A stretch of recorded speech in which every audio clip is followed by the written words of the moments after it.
Welcome to this explainer. Today, we're diving straight into the source material to explore a really intense, incredibly high-stakes moment in history. We're looking at exactly how Abu Bakr held a profoundly fragile community together right after the death of the Prophet Muhammad sallallahu. Now, the texts paint a pretty vivid picture here, a community of roughly 144,000 people who were united just months prior, suddenly facing the absolute ultimate test of their survival. We have to start our analysis right in the middle of the chaos, at a moment of just maximum vulnerability. The Prophet ﷺ has just been buried. Think about that for a second. The Arabian Peninsula's unity, which was forged through years of patient effort, mercy, and deep conviction, is suddenly incredibly fragile. The entire community is gripped by this profound, paralyzing shock. And the immediate, burning question on absolutely everyone's mind is simply, who leads us now? Well, before the dust even settles, the historical sources describe this urgent, highly tense gathering. It happens at a meeting hall known as the Saqifa of Banu Saida, and they're there to debate succession. Now, this wasn't just your standard political discussion. No way. This was a full-blown crisis that literally threatened to fracture the young Islamic state forever, right back along the very tribal lines that they had only just transcended. Section 1. The man, Abdullah ibn Abi Quhafa, who we know as Abu Bakr. The historical accounts draw a really stark contrast here. Before Islam, Abu Bakr was this wealthy, honest merchant. He was also a highly respected genealogist, which means he knew exactly how to navigate the super complex tribal alliances of Meccan society. But after accepting the message of Islam, without any hesitation, I might add, his whole life shifted. He basically depleted his entire fortune buying the freedom of tortured slaves, like Bilal. He was also instrumental in bringing future leaders to Islam. He was really the quiet, consistent backbone of that early community. And his absolute, unwavering loyalty is really cemented during the perilous migration to Medina. Specifically, we see this in the Cave of Thor. With literal assassins standing right at the cave's entrance, Abu Bakr feared only for the Prophet ﷺ's safety, not his own. The Prophet's response to him in that terrifying moment, "What do you think of two, the third of whom is Allah?" highlights a bond so incredibly deep that it actually earned Abu Bakr a direct reference in the Quran as the second of two. Okay, moving on to Section 2, the climax, the debate at Saqifa. So the sources outline two core arguments presented at that tense gathering we talked about earlier. First, you have the Ansar, the helpers from Medina. They argued, with totally valid historical grounding, that they had provided the essential refuge for Islam to even survive. Abu Bakr respectfully acknowledged this massive contribution. He didn't dismiss it at all. But he countered with a very practical political reality of the time. The broader Arabian tribes out there would only accept leadership from the Quraysh, which was the Prophet ﷺ's own tribe. And Abu Bakr navigates this situation brilliantly. He doesn't just stand up and assert his own dominance. Instead, he proposes a model of shared responsibility, actually nominating two other senior companions to take the lead.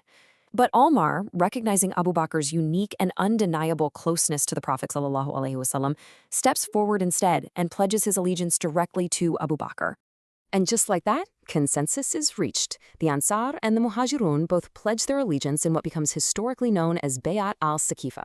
Now, the sources do note that some figures, like Ali ibn Abi Talib, took some time before formally extending their pledge due to grief and the need for further consultation. But the ultimate outcome?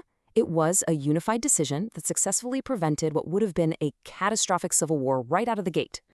Section 3. The execution. The Caliphate begins.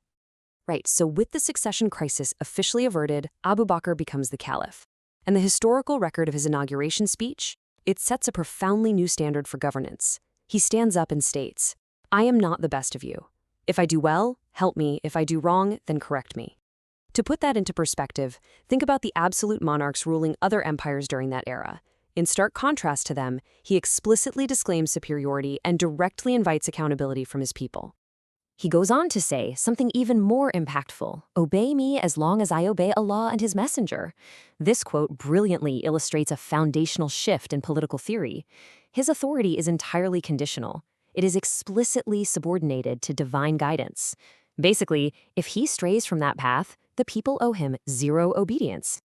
But we have to ask, did he actually live up to those lofty words? Well, the accounts reveal a really fascinating duality. Despite literally becoming the ruler of the entire unified Arabian Peninsula, he initially just went right back to continuing his simple trade as a cloth merchant.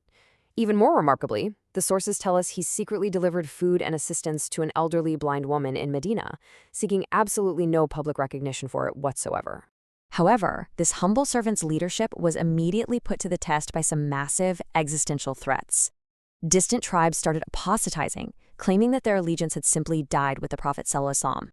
On top of that, false prophets like Musaylima began emerging in the Najd region, and many tribes flatly refused to pay the zakat tax to Medina. What the texts really highlight here is the stark, almost unbelievable contrast in his character. On one hand, you have Abu Bakr's deeply emotional nature. This is a man who wept easily and often in prayer. But on the other hand, you see his unyielding, decisive military firmness during these Ridda wars. He recognized immediately that compromising on the zakat or ignoring false prophets would completely unravel the religion, and he met that threat with absolute iron resolve.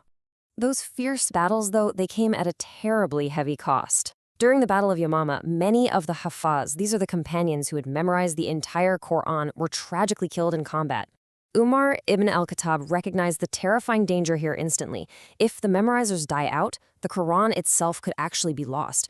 So he warned Abu Bakr, which ultimately sparked the most monumental project of his entire caliphate. Taking this warning to heart, Abu Bakr authorized a meticulous preservation effort, appointing Zayd ibn Thabit to lead it. And Zayd didn't just casually write down what people remembered. No, he used an incredibly rigorous process. He cross-referenced physical written fragments with the verbal testimonies of multiple independent memorizers.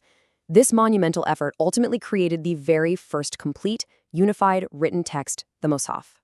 When we step back and just look at the timeline here, his achievements are genuinely staggering.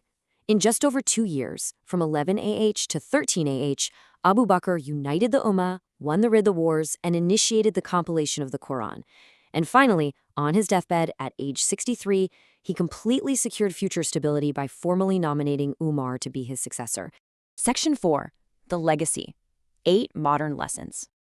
So, what does this all mean for us?